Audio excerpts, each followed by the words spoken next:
Welcome, ladies and gentlemen, to the Hall of Forgotten Titles. Well, it's subjective. Some people don't really give a shit, and some people can argue, say, oh, they remade Turtles in Time.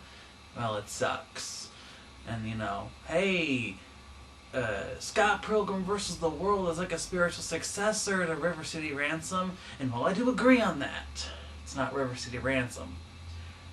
But when the video game market keeps on giving us the same old shit, I ask myself, what happened to these?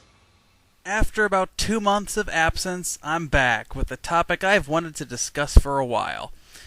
Part of me feels guilty, as if I am among those that I'm about to bitch at, someone who has abandoned their creations.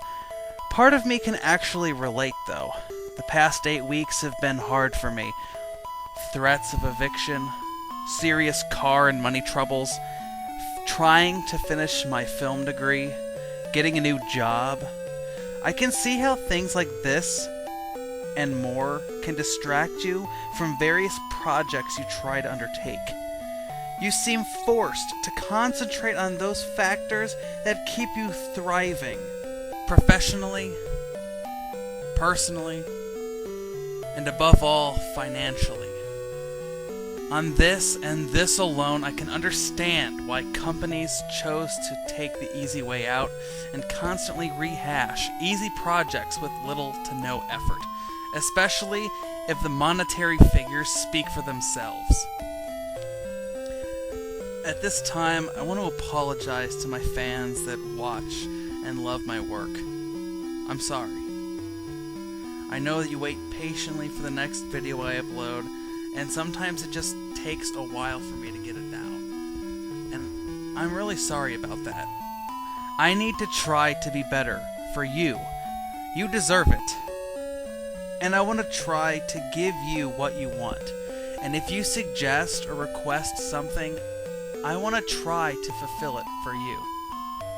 Unfortunately, the same thing can't be said for others, such as the many game companies we buy video games from. Every game company is guilty of this. While some a little more guilty than others, every company has a slew of games that they make and then just completely forget about. They concentrate on a couple, like say, for instance, if you're Capcom, you got your Resident Evil, and you got your Street Fighter. If you're Squaresoft, I know they're Square Enix now, but I don't care. Enix got the wrong end of that deal.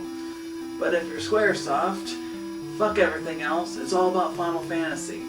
Nintendo has a slew of titles that they go through and cycle all the time. Mario, Zelda, Donkey Kong. But don't you think there's some that are missing? Sega's guilty of it too. When was the last Streets of Rage title that came out? Or Vector Man? How many Vector Man games are there? I borrowed a very interesting game from a good friend of mine not too terribly long ago. A game simply known as Sunset Riders. It was amazing. It was basically a Western version of Contra.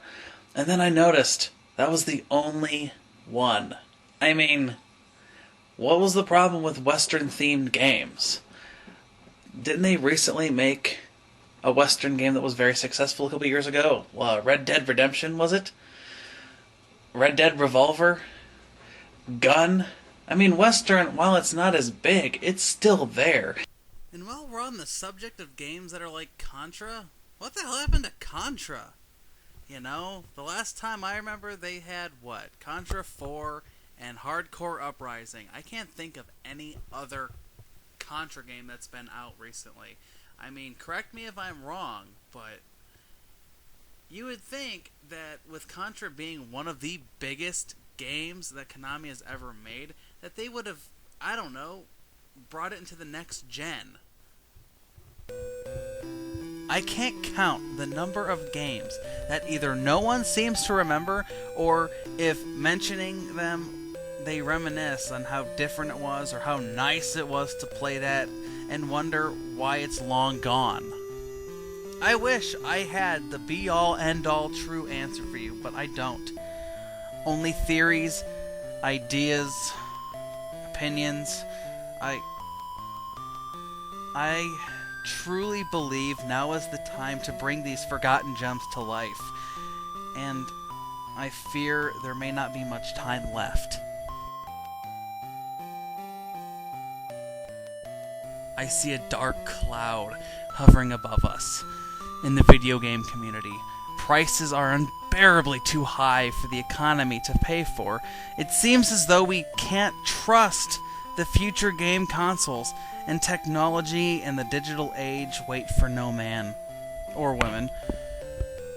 Are we going to experience 1983 all over again? Perhaps it's what we need to finally wake up and smell the shit that surrounds us.